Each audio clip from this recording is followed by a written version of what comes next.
adversity to be great. Say hello to my wife. I'm having what's known as a wardrobe malfunction. She is cutting my hair. This has been a dream of hers. You've endeared me to your millions of viewers. To humiliate me on the air. I always cry even though it isn't allowed. So proud. You make me want to be a better streamer. A better streamer. No, definitely not that. Do you need adversity to be great? Your skill is you tee up your guests and you make them look, so good. Yeah. Oh, such a good question. Gets me all fired up, man. Such a good interviewer. I'm ready to go. Jump to the screen. But no, it's so true. They can't see I'm dancing by myself. And despite the best ministrations of your wife, you still look ugly. Well, it's September 18th, and I can finally share with you that I found him. I found Jamal Mashburn. He is in the studio. He is, we've made sure that there are some bodyguards or bouncers making sure that he doesn't run away. But he is going to be my guest shortly. And I've got to tell you, and I'm not, exaggerating this. I speak to him within 30 seconds of talking to him, and I'm just smiling. He's the nicest guy. He's the nicest guy in the world. I'm just thrilled and really humbled to have him with me today, because, today is National Respect Day. We are living in a time where respect is just not something that we find often. It's not available in surplus or in abundance. It is very scarce at the best of times. There is more disrespect today than there is respect. Respect is something that has to be earned. Respect is not something that can be commanded. And I can certainly say I respect Jamal. I respect my guest today for what he has achieved in his life, and no doubt what he still has to achieve. And I think we should all think about ways that we can respect one another a little bit more, whether it is a complete stranger or, in fact, whether it is a loved one, that we could always do a little bit more with and a little bit more for.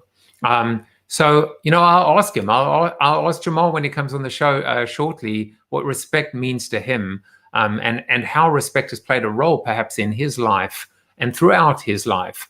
But before I do that, just want to send out, as always, happy birthdays. Not so many people on Facebook today. I guess you took the day off, or maybe your parents did 9 months prior. But I do want to say happy birthday to you guys, to Sam, Tara, Jen, Paul, Justice, Laurie. I can mention you all by name, and a few more people, and I won't mention you all by name, but on LinkedIn as well. Whether you are stuck in general, whether you are stuck at home, this is a show about hope, positivity, and optimism, and you should always know that you are not alone. And as long as I'm doing Corona TV, we will always be a voice on your behalf and a voice for you, and listen to you as well. Well, I'm going to get into our seated soliloquy.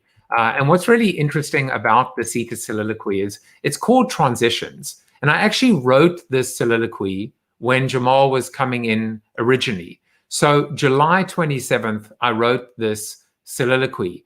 And I thought to myself, I'm not going to change it.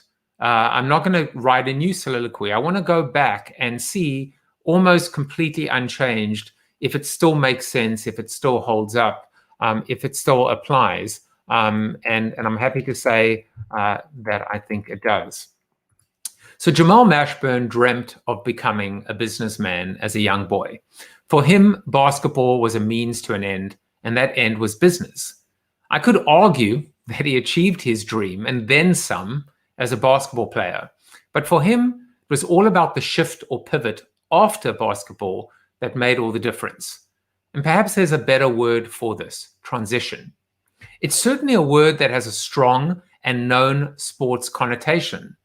The transition from defense to offense in particular, or vice versa. It draws on synonyms like flexibility, adaptability, agility, awareness, contingency planning, speed to market. See what I just did there? I just made the transition from sport to business.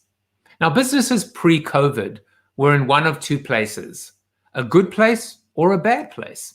The ones in the bad place, unfortunately, are falling like flies, without the luxury, or some might argue, necessity of having a safety net or buffer in place. The ones in a good place, on the other hand, fall themselves into two further camps. Those who were able to adapt and make the transition to a new normal, and those who have since become hamstrung with inactivity or the inability to change, and change quickly. Holding patterns work only as long as you have gas in the tank, after which you run out of gas and then it's crash and burn. To me, what comes next is less important than recognizing the moment at which you need to transition from now to next. Miss that moment and you might just miss the transition. And no one wants to be caught on the back foot, now do they?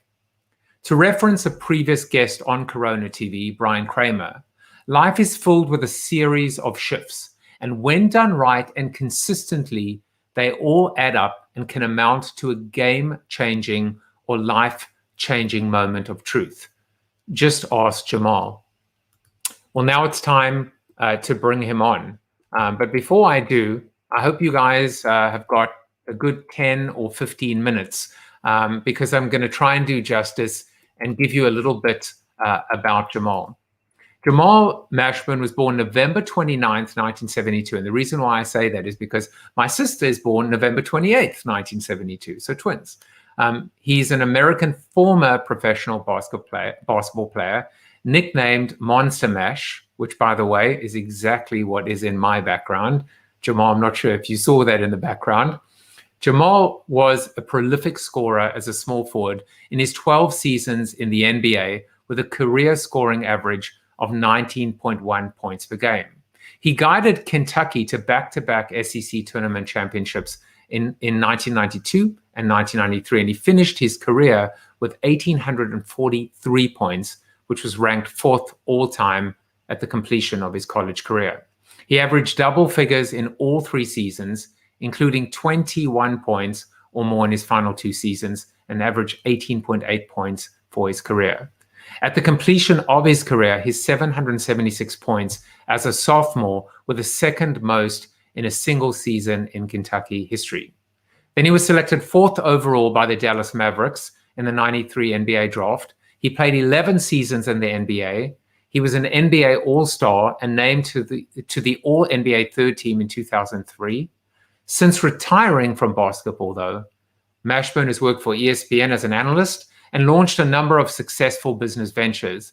And as of 2018, I have so many questions to ask him because this is 2018. He owned over 90 businesses, including 34 Outback Steakhouse franchises, 37 Papa John franchises, and a number of car dealerships across the state of Kentucky.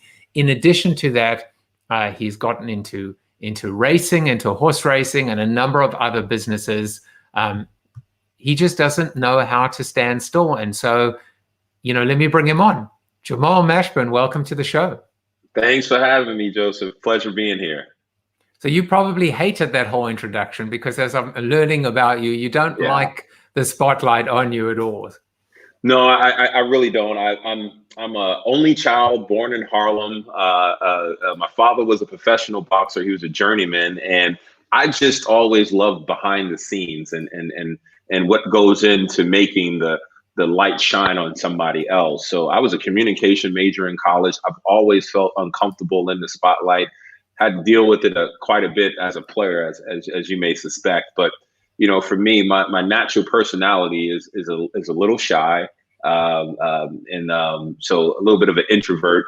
But I get along with people very well, so it's a little bit funny being in front of the camera for me, especially a guy who's probably majority of his life has been on display for everybody to see. So it's a little bit nerve-wracking for me, but I've gotten used to it, but never have really been able to settle into it. I think that's a good thing for me.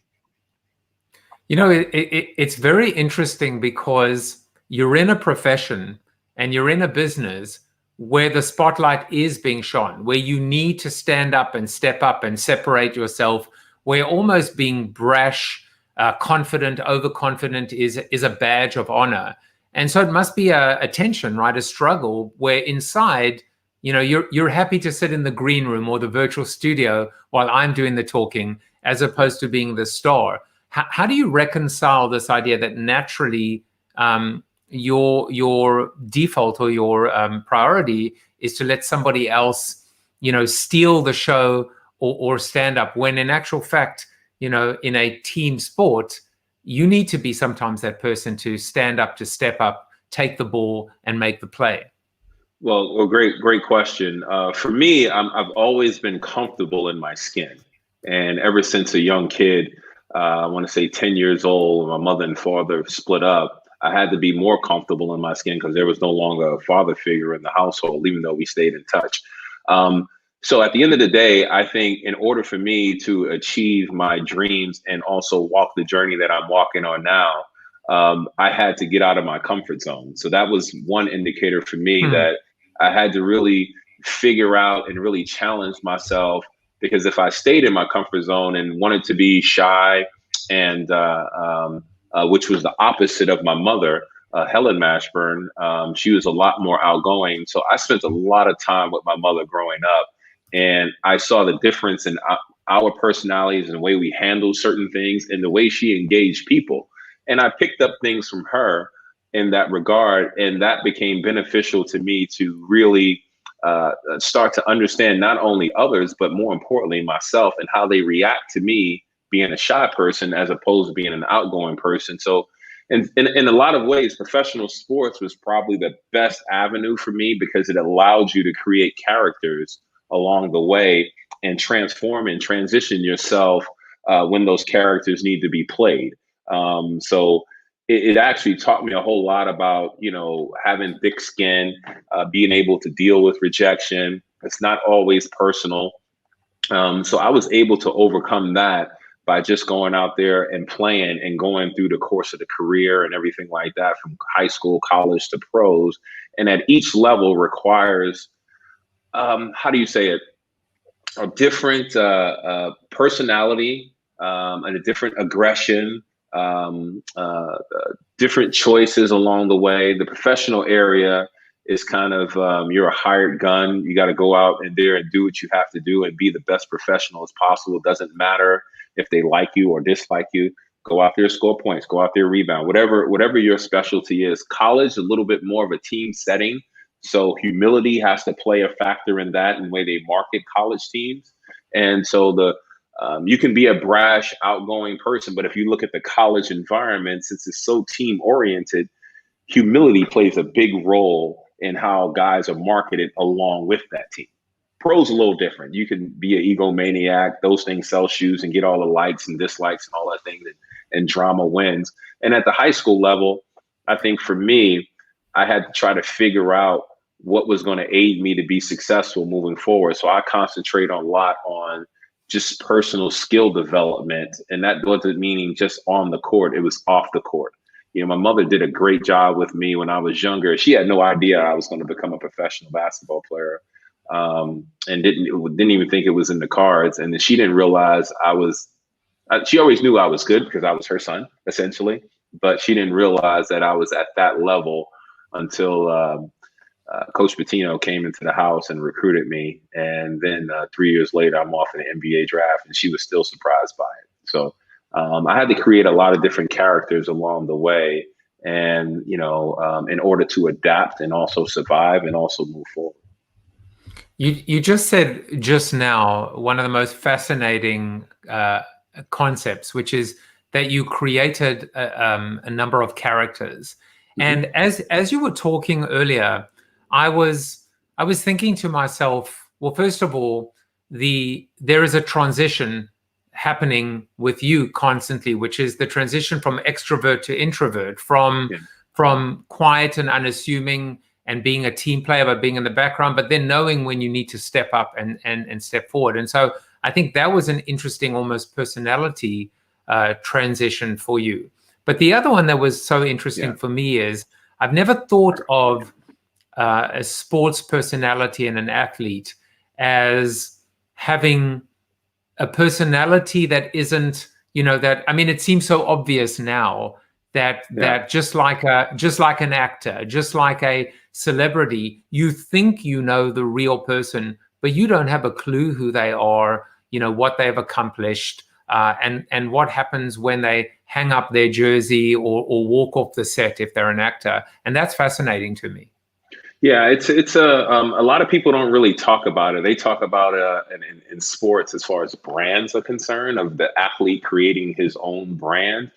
But if you dive into it a little deeper, it's not necessarily for just monetary reasons. It's also, how would you say, a call to action for the athlete in order to be successful at the professional level, that you have to be tunnel vision and focus and know when to turn off the emotion or become a straight line with emotion. What I mean by that is not too high, not too low. You're somewhere in the middle, because you have so many games that you play, 82 game season plus playoffs and exhibition. You can probably play 100 games in 1 year. So you have to dial that emotion back. And it's such a long marathon. You can't get too high or too low. So you have to create these characters along the way to protect yourself in some sort of regard against criticism, against praise. Those things all fall into the same bucket for me. And a lot of times too, a lot of people think they know you because they see you on TV and they see you in a commercial, and this narrative is written about you, either one that you control or the one that you don't control. So in a lot of ways, you have to have thick skin and put your armor on. And when you put your armor on, you also have to keep in mind that you are still front facing a lot of people. So your armor can't be too abrasive. Your armor has to settle in and almost be an extension of your inner self, but with a little bit of a wall there in some regard. So I've always told people, the one thing that you cannot take away from the athlete is the actual expression of how they play. And that is the true essence of the player. It isn't what they show you in commercials or how they speak in an interview or what little tidbits they get. It's how they actually play. And I've also told to a lot of friends, if a guy is selfish on the basketball court, he's actually going to be selfish off the court. Just makes sense. It's your own natural way that you are. And especially when you're dealing in a high intense environment, your natural self and your authentic self will reveal itself. And on the other side of the coin, if you're an unselfish person and or even a passive person to some degree, that's going to show up as well, in your expression and how you display your talents on the particular court. So I never necessarily don't take what people say. It's more or less their action is that I take as the real part of them. And they all, people make the comment, what is it? A drunk man speaks sober thoughts. And to me, it's really about your authenticity of putting people in situations of how they're going to react, good or bad or indifferent. And it just makes sense to me. And it's a mechanism for you to protect yourself as well. So we've got a few comments coming in. Donovan Andrew says, hello from Bishop Loughlin High School, former rivals. Yeah. Stephen Rubin is watching. My brother is watching. Of course he's watching. And actually Cyrus has a question. He said, how much did the league control freedom of speech, if at all? Great. So there are, at the NBA level and even at the college level and even at the high school level, NBA is a little bit different where the players actually are the NBA and not necessarily the coaches. At the college level, the coaches are the NCAA and not the players. So there's a lot more individuality and a lot more freedom of speech at the professional level, but there are also things in place.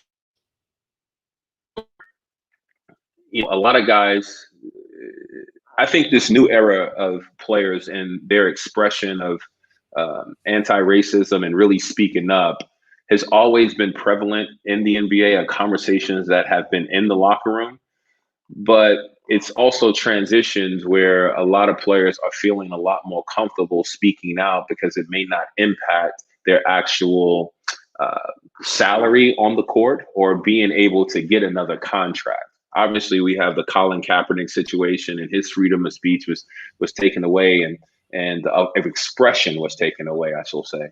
And he hasn't gotten back into the NFL for a lot of different reasons, I think, other than his actual physical skill set.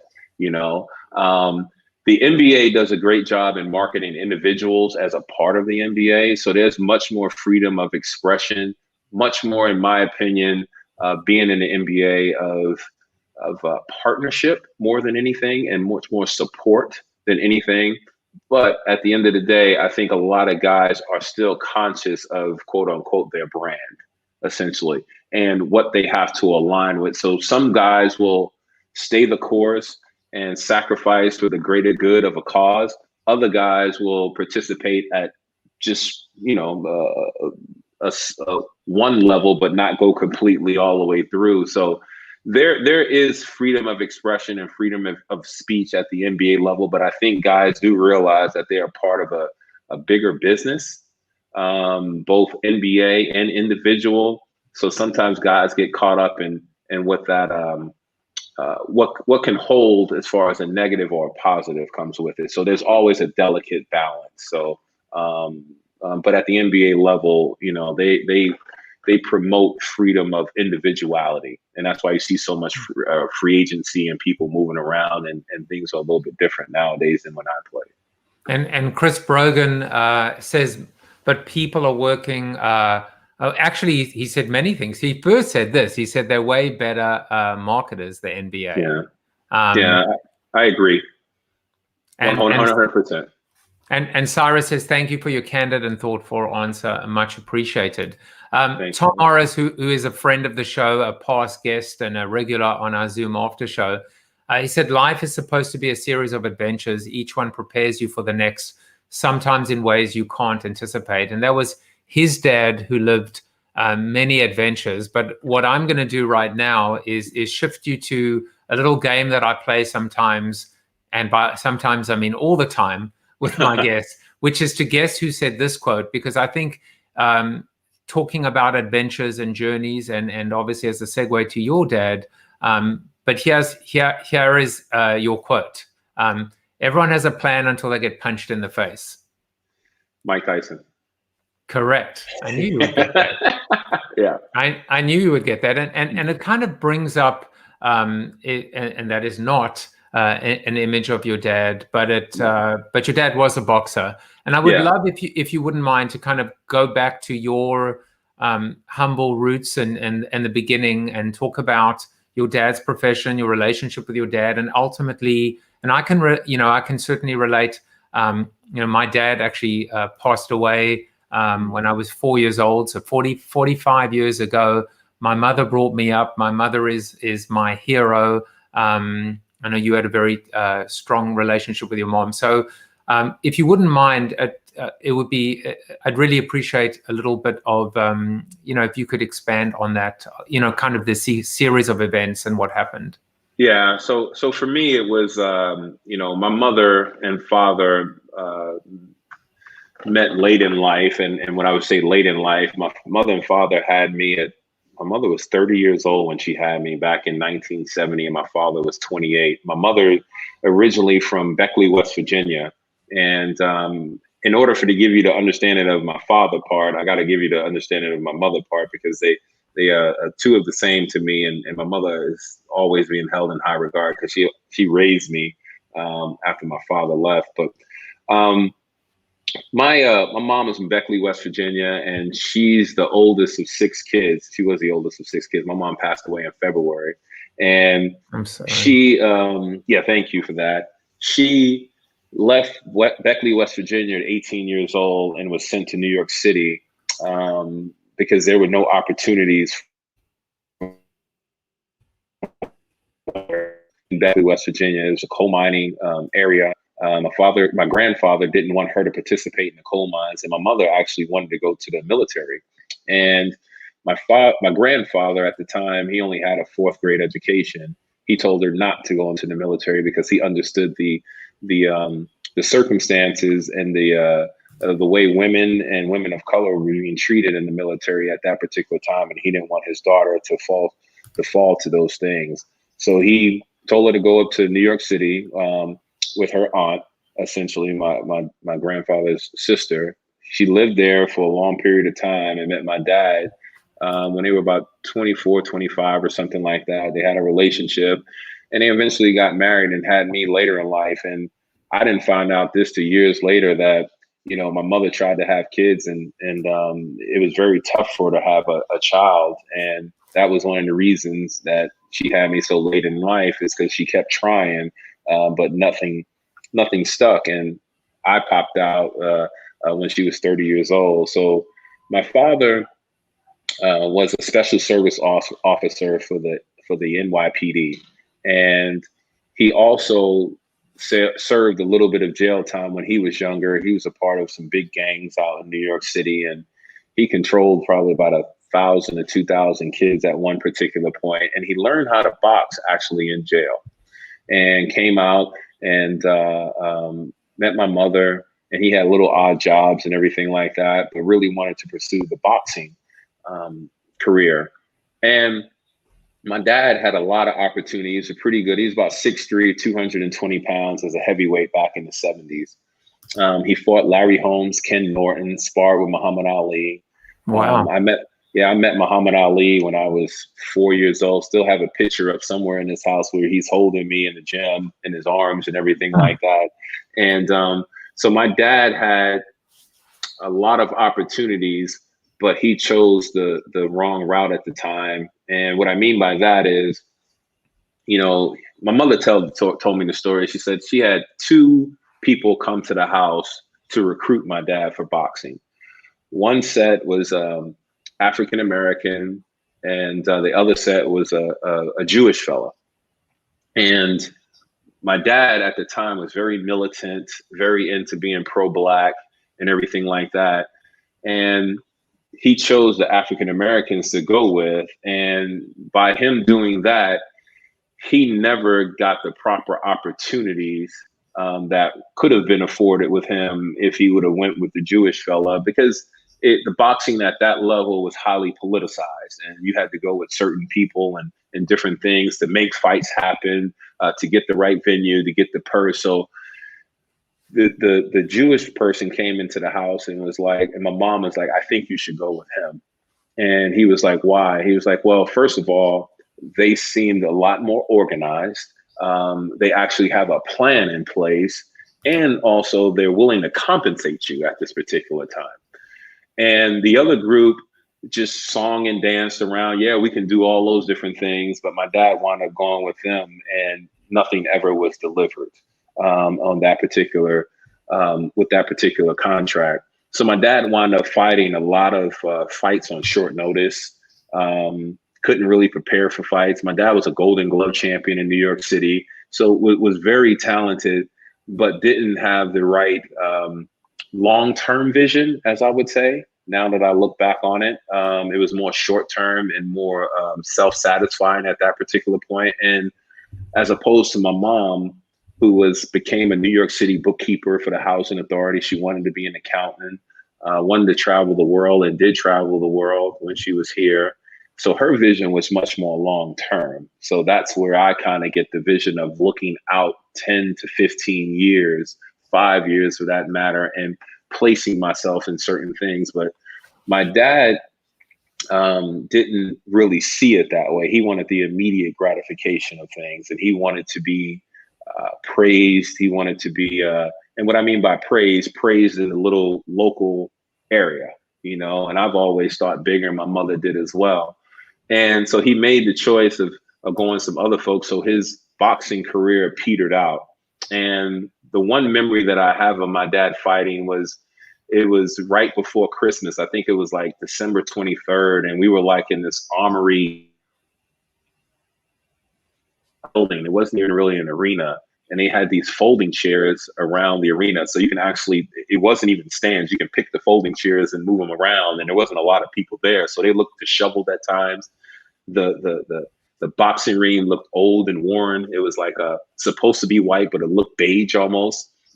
And I remember my dad taking that fight on short notice, and they took me to that fight. And you can imagine, as a kid, probably 6, 7 years old or something like that, watching his dad get hit, I started to cry. And we were sitting right next to his corner. And I remember my dad getting hit and knocked to the floor, and his face was turned to me on the canvas, and he winked at me. And that's when I realized that he was okay, but I couldn't grasp the concept of the business side of boxing, of what else was going on, also his sacrifice. So the fight was on December 23rd, and on the 25th, obviously Christmas came about, and this is the time I still believed in Santa Claus at this time,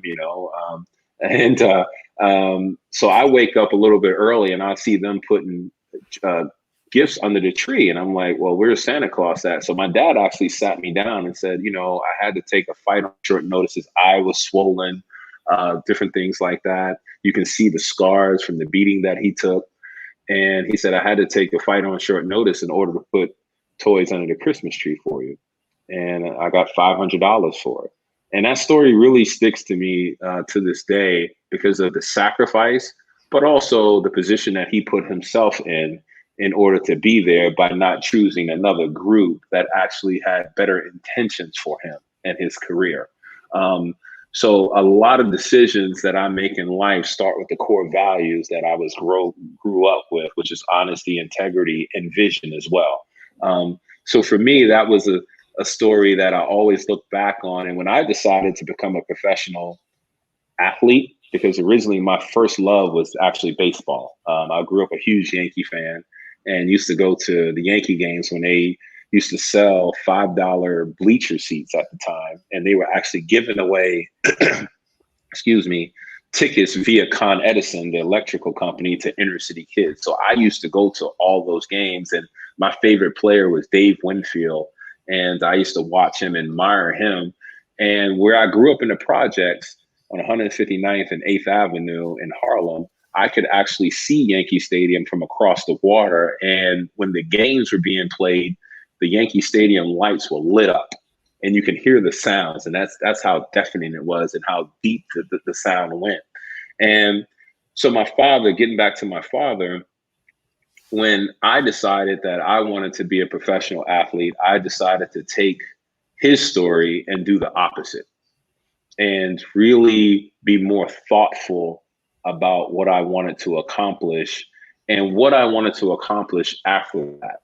And my mom, when my dad left, my mom had to work 2 different jobs and everything like that. So she didn't have the opportunity to pick me up from school. So I used to travel from school to her job, wait for her, and we would walk home or even take the train home together. And I was with her since she was a bookkeeper for the New York City Housing Authority. At 10, 11 years old, I would sit in the office and she would teach me debits and credits and how to balance a book because she would collect rent. And that started me on wanting to be in business. And then also what started on me to wanting to be in business was the fact that I didn't want to be like my dad. And the other part of it was my mom put me in a Catholic school in downtown New York City. It was called St. Jean the Baptist, right near Hunter College. And so I would have to take the D train to the 4 train to the 6 train. And when I got to the 6 train on 125th, and those would make local stops along 116th, 110th, 103rd, 96, I would see the train transition. And I would see the train transition from people wearing construction outfits, jeans, sweaters, hoodies, construction work outfits, to people carrying a briefcase and wearing suits. And when I went to Catholic school at St. Jean the Baptist, I had to wear a blazer, a tie, and slacks every day. And so I was the oddball going to the train station. I was only 2 or 3 kids in the neighborhood that had to do that at the elementary school level. And so I was always curious about what was in the briefcase. So those things, my mom teaching me debits and credits, and traveling New York City train and seeing people wear a briefcase, I was always curious of what was in it. Years later, I had a few meetings and different things like that. And I ran into a guy, and he was like, you know what? A lot of people don't have anything in their briefcases. They're dumb as rocks. It's probably just their sandwich or something like that. So I was just going to ask you the question: what was actually in the briefcase? Yeah. So to me, as I've grown older and started to reflect on a lot of things that have been in my path, I started to notice that the briefcase for me was a symbol of utilizing my brain, essentially. And sports was the part of utilizing my physical, being 6'8", 250 pounds, ability to dribble a ball, jump, do all those different things. And sports actually gave me the avenue of being able to put the business and the athletic component into one. And what I mean by that is, ever since I was in high school, I recognized that sports was a money-making machine, even for athletes. I mean, even when I was in high school, we used to pack our gyms and they used to charge for it, to come into the games. And really the attraction was me and my teammates at some level and who we were also playing against. College level, the same way. University of Kentucky, they're selling jerseys. So I've always been fascinated about what goes on to put on the show and what are those expenses that are required. And the same thing at the NBA level, just on a much bigger scale. So for me, it was those things that culminated and allowed me to access to really understand business and to really exercise the thinking part of not only just being a player that goes out there and reacts to situations, but one that goes out there to dictate situations, meaning how I step on the court, where do I bring out that character? How am I feeling today? Do I have it, or do I have to manufacture it in order to perform? And so it allowed me to think it through. And then also what actually aided me in becoming a business person was injuries. And I had a significant knee injury back in 1995, I believe. And it was it was in the middle of my third year of my career with the Dallas Mavericks. And I was one of the first guys to have microfracture surgery. And if anybody knows anything about microfracture surgery, they basically, there's a piece missing in your femur or wherever it is. And they have to drill a hole in the bone and bleed the bone because you can't grow new cartilage. So it's almost like you're taking that pad out. When I had surgery and I woke up and they put me in a passive resistance machine for 8 hours a day for 8 weeks, an athlete knows his body, and or at least he should. And I realized right then and there that I had lost all my explosiveness. So I had to rethink and retrace my steps of who I was as a player and what physical limitations after this injury I was going to have and how I could reinvent myself. Because I could no longer just go by somebody and dunk at the rim. I had to really think about it and really plot strategy. And I tell people that injury actually made me a better basketball player because of that injury and a better business person, because I understood now that just like in business nowadays or anytime, you have to pivot and understand your environment and who you are, what competition is out there. And you really have to really think through supply chain. So the supply chain was actually my body, and how am I going to get the result and be a better player that people almost forget about the earlier player. So that was a unique, basically of pivoting your company in a different direction, and that taught me a lot about business. But my dad really just doing the opposite of what he did. Not to say that it didn't work for him. I don't think it worked for him and what he thought a professional athlete should be. And what I mean by that is we grew up in the projects. We didn't have the white picket fence. We didn't have a dog. We didn't have a lot of cars. My dad didn't have a poster on the wall. And my dad was a part of the 99% of people in boxing who don't make money. And I got a chance to live that up close and personal, and also see how it made him as a person. And what I mean by that, it caused him to be bitter. in a lot of ways. It caused him to drink a little bit, and do a lot of different things that he probably wouldn't have done if he was clear-headed and made different choices. But I also believe that, just because one person pays a toll in life doesn't mean you have to pay that exact same toll as well. You can actually learn from that. And that's what I did for my father. So I'm very grateful to my dad of being in my life and the things that he's taught me to do, but also not to do. I was absolutely fascinated by the story, and it, and there's a lot of emotion that I feel hearing your story. When your dad fell to the canvas and he was looking at you and he winked, and there is so much in that wink, and it said so much on one level, I know what I'm doing, or I think I know what I'm doing. On another level, I'm gonna be okay. But yet, I see how everything was connected to your two parents, where in many respects, your mom guided you and you went in the same direction and swam with the current.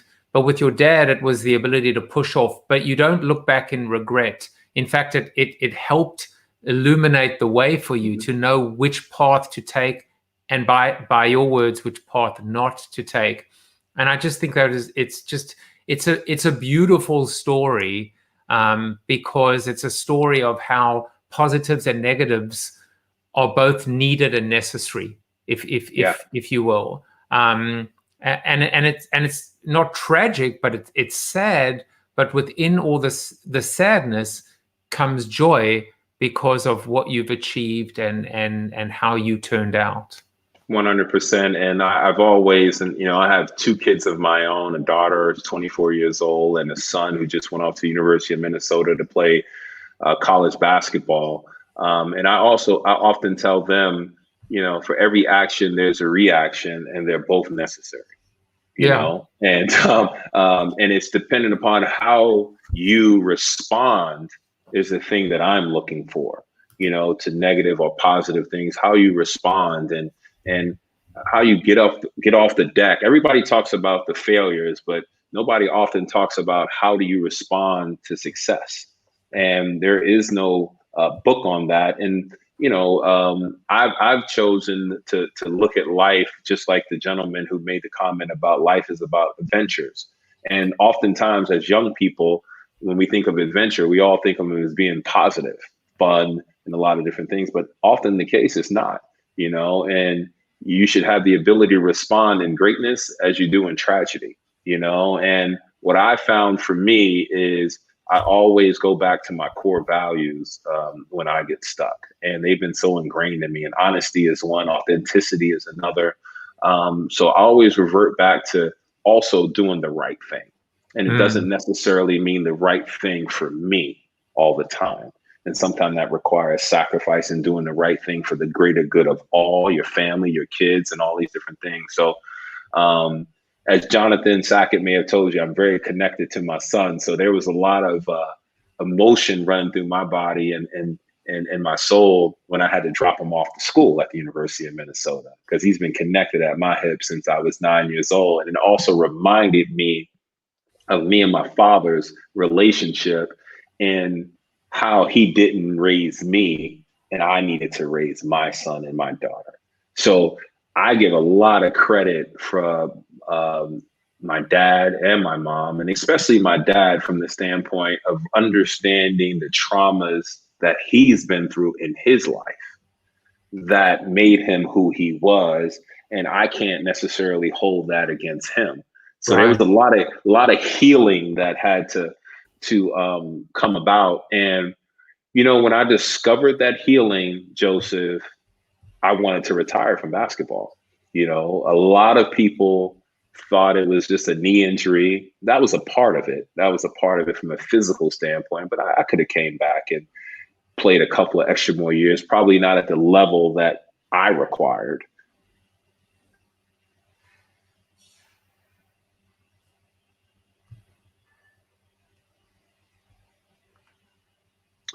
I didn't need to play sport anymore. You know, it was because I started to realize that as a young kid, I was out on the basketball court playing by myself because I was angry at my dad, going through a whole bunch of emotions. That was my place of refuge and therapy at that particular time. I didn't know what I was doing, but I could be present at that moment. Time would go by quickly. And once I moved past that and really got away clean or cleaned myself up, I no longer needed basketball. So I was able to walk away with a 12-year career and not think twice about it and not have any regret. Yeah, and a hell of a career. Yeah. So Jamal, you are my first guest in about 115 or 120 that I'm actually going to give 2 quotes to. So you are 1 for 1. Okay. You got Mike Tyson. Let's see if you can get the second one. The second one is going to be much harder. I'm warning you. Okay. Gotcha. So the quote is, "I don't want to be a dinosaur. At the end of the day, I consider myself a lifelong learner. You've got to adapt." So do you know who said that? I think that would be me. Now you are 2 for 2. Yeah. You're throwing softballs at me now. I know, but I tried a bit of reverse psychology there to so that you would say that's obviously Jonathan Sackett, right? He would take credit for it. Yeah, he would. Well, you know him very well. But yeah, exactly. but I loved. I mean, the story as I'm learning and getting to know you is, and it's funny how. Let's go all the way back to the briefcase story. And you mentioned the word transition, which is exactly what my soliloquy was about. And then the transition from basketball to business, what I didn't realize before, because I hadn't spoken to you, is how much self-awareness you have, how much vision, long-term vision you have. Now I know, of course, where it came from, your mom, but it's amazing that presence to have already been able to see what came next. So it wasn't about, it wasn't like, I think most people might look at you and say, well, did he need to go into business and pursue it like you have, which is incredible? But you just said the exact opposite, which is magic. You said, I didn't need basketball. Yeah. So don't say I didn't need business. That business side of you was always there. It's being able to walk away from basketball that I think is the biggest surprise. Yeah. And I think a lot of people, and I've run into people quite a bit, and they often reference as basketball as being the biggest dream because they probably aspired to be an athlete, and to me, it wasn't. One thing about me is that, and as you get to know me, Joseph, is that I don't chase money. I chase a mission. And the mission for me is the competitive side of how good I can be at something. What is my best version of myself? That's what I'm chasing. I'm not chasing a dollar figure or to be on Forbes. I'm chasing knowledge. I'm chasing information. I'm chasing things that can be passed down generation to generation, and not necessarily dollars and cents. Whatever that amounts to, dollars and cents wise, that's a product of supply and demand at the end of the day. So for me, it's not. I'm more mission driven, and as you get to know me in a lot of ways, that mission driven part is a part of my story. And my mom, what she did for me, my mom used to take me down to New York City restaurants, white tablecloth restaurants, and actually teach me how to read a menu and have me order basically so that I can understand how to move forward in life and not be scared of any potential boogeymans, as they say, and a lot of people don't realize this from the standpoint that a lot of people in New York City, especially in Harlem, they don't necessarily get down to downtown New York City quite a bit for a lot of different reasons. Fear factor, a lot of different reasons. And my mom did the exact opposite. She was more or less like, hey, let's go see it. Let's go visualize it. Let's be present. Let's do all these different things that you're going to come in contact with at the stage that you want to achieve. And for me, it's been one of those things where I've always wanted to make her proud. And the thing that my mom has shared with me was, raise your hand when you don't know something. Don't be afraid to ask the question. Be curious and have courage. And that didn't mean have courage by fighting everybody or doing it or being able to step up to a bully, but being able to recognize what you don't know and being vulnerable enough to share it and ask for help. And so I'm very much mission oriented. The business part of me, I get involved with a lot of different businesses just to understand the foundation of it and also have the ability to connect dots to my business. So I look at everything and anything, and it's not necessarily if I'm going to invest in it. It's just for awareness. It's for knowledge. It's being able to pull things together from your toolbox. And as a player, to get back to that part of it, if people looked at me, I was a versatile player, and which means I can play inside or outside. I can handle the ball. And to me, the most valuable asset on the basketball court was minutes played. It wasn't the ball. And people ask, well, why is minutes played the most valuable asset? Well, if I can stay out there longer than everybody and play multiple different positions, that means I'm going to have more opportunities to go out there and perform and to score 20 points or whatever rebounds there is. And that'll put me in a different light. So my whole thing was, how can I stay out there 40 minutes a night? How can a coach not take me off the floor? So that's the same mindset that I have in business as well. Even though I delegate things, have a great team around me, I still have to have insight into each individual function that I request or require from them to perform.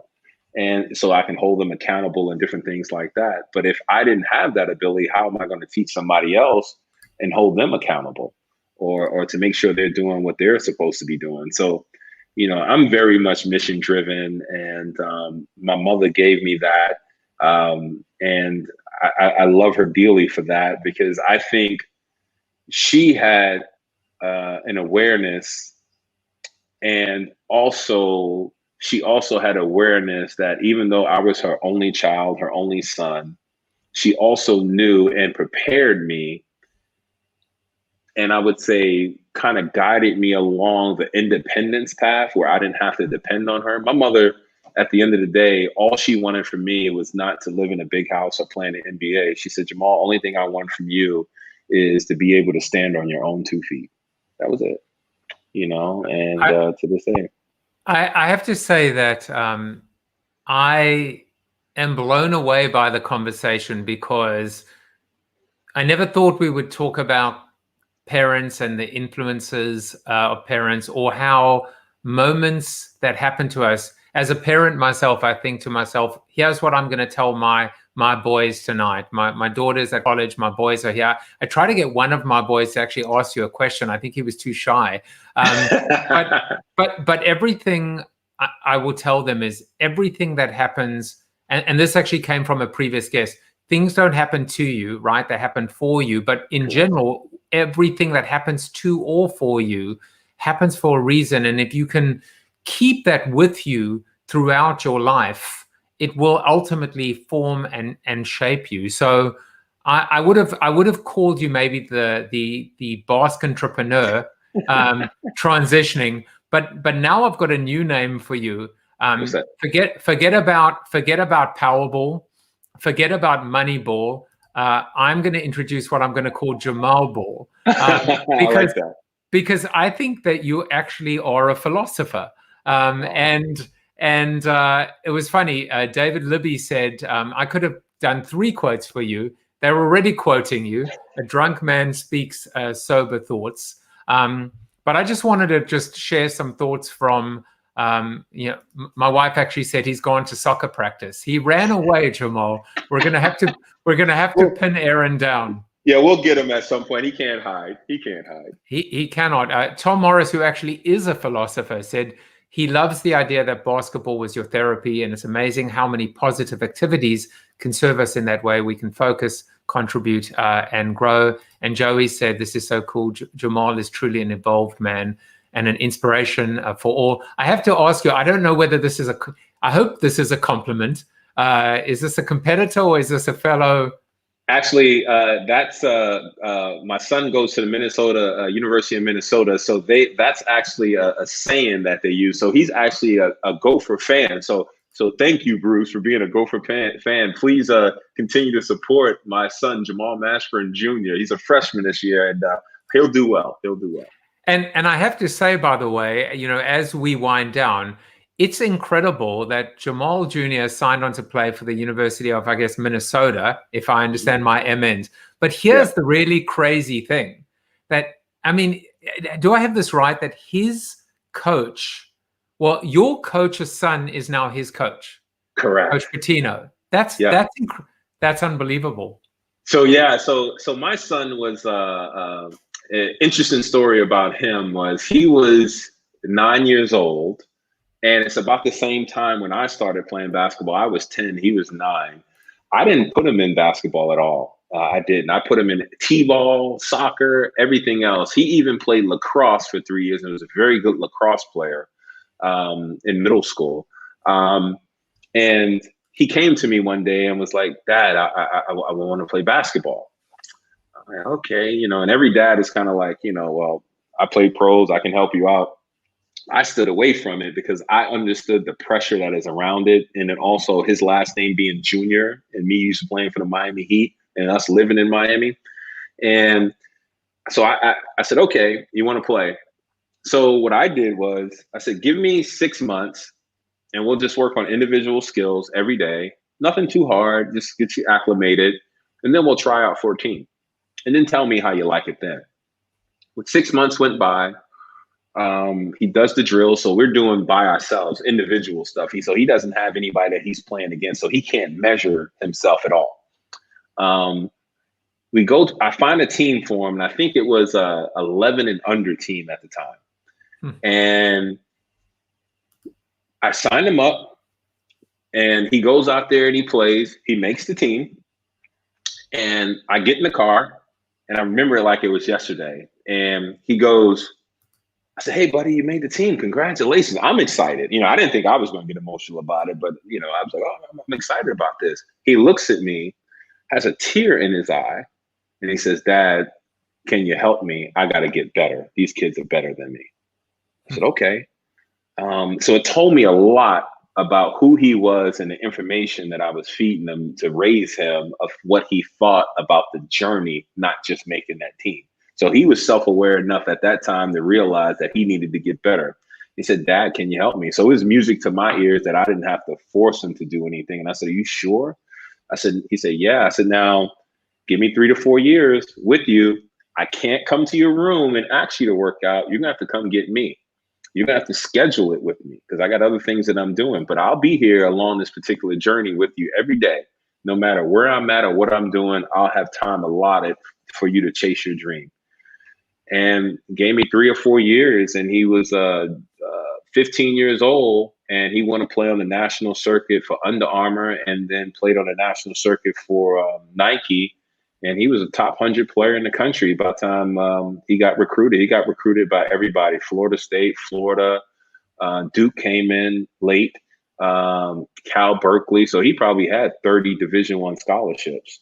And the one thing that I'm proud of him and what I've taught him is we utilize basketball to talk about life and to talk about leadership and to be the best version of you and not live up to anybody else's standard but yourself. And your standards should exceed other people's expectation of you.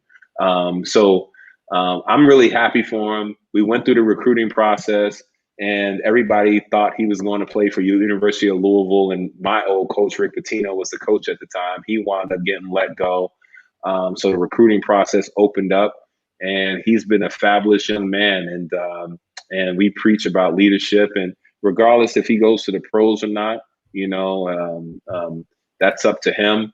and his journey. I will help along that way any way possible I can. But at the end of the day, you know, he's going to grow into a fine young man, and he's going to impact. And my goal for him is to impact society in a great way and to inspire others.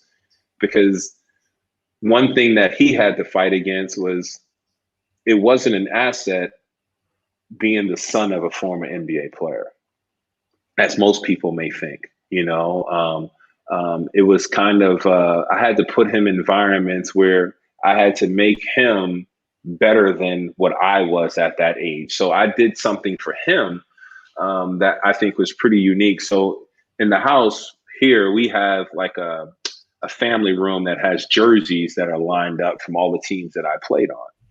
And even my all-stars, you can see one here in the back right now. So what I did for him, when he was in 8th grade and he played high school varsity basketball, I got the coach to give me his jersey. And then he transferred to Brewster Academy up in New Hampshire 2 years later to finish out his junior and senior year. But what I did for him was I said, hey, every time you accomplish something or participate or fulfill your goal individually or team-wise, I take one of my jerseys down and I put yours up.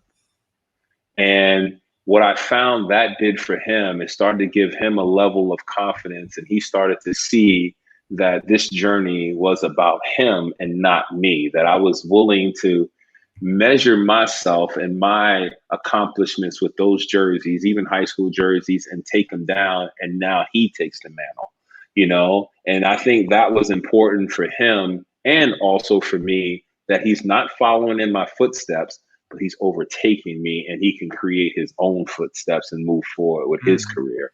So it's been an interesting journey to watch him grow, to watch him take on the basketball part, but also me seeing myself as a young kid and watching him evolve with the information that my mother gave me. And now I'm seeing the information that I'm giving him that has a lot of my mother in it, and watching it grow and watching it prosper. And it's a very special thing. And that, of course, is the ultimate transition from generation to generation. Jamal, I know that I could talk to you for hours, and I think it's so amazing that today's National Respect Day, the soliloquy was about transitions. Hearing your story, perhaps the most beautiful story of them all is the final one you told with respect to the jerseys and your son. And I think that I do want to just emphasize one thing that you said in that story, which I loved, is you didn't force your own expectations and standards on your son. You almost walked away. You waited for him to come to you to ask for help. And I think that is something that so many parents need to hear and can benefit from hearing, because, you know, often with someone like me, you know, my son is at soccer practice right now. I'm a great football manager or soccer manager, wasn't much of a sportsman. And what do parents often do? They take, you know, they superimpose their own frustrations and shortcomings when they were kids on unfairly on theirs. So that story resonates. And then, of course, this ability to replace the jerseys was absolutely beautiful. You know, it's funny. Look at this. I mean, Bob Farnham said, "You've inspired me to be a better father to my sons." That's awesome. Thank you for a great interview. And I didn't even get to say hello to my first boss when I moved to the US, Faith James, who said, "Hello, Joseph. Hello, Jamal." And hey. I'm waiting to hear back from Jonathan. Oh, aren't we all? Exactly. Aren't we all? But you know what, Joseph, you make a great point, and about the not putting expectations on. And I don't think it just goes from father to son or father to daughter or mother to daughter, mother to son. I think it also lives in the relationships that we all have, you know, husband and wife, boyfriend and girlfriend, neighbors, and more than anything, you know, and that's where, when you started this particular interview and you utilized the word respect, that's something that is near and dear to me. And the one thing that I loved about that is you used the word earn. And earn is a critical word. And earn is something that somebody else has to offer up to you, essentially, you know? And I love that connection that you made, because a lot of us think that, and even when I played with certain coaches and I butted head with certain coaches, was just because you're in an authority spot or a leadership spot doesn't necessarily mean you're respected, you know, because somebody put you there. You have to still earn the respect of your troops, your wife, your husband, and all these different things, and try to do that every day of your life, you know, essentially, you know, and this world would be a much better place if we all respected each other, even if we disagreed, you know, rather than trying to change somebody. They believe because of their experiences, their core values, and that's just what they believe. And why should we combat against that? I think what's happening in America today, with whatever side of the aisle that you're on, I've had this conversation before with people, is COVID-19 has provided a platform in order to introduce a bullhorn about racism. So even though there's a lot of people that die, you may be disgruntled about how things have been politicized and there's an election year happening.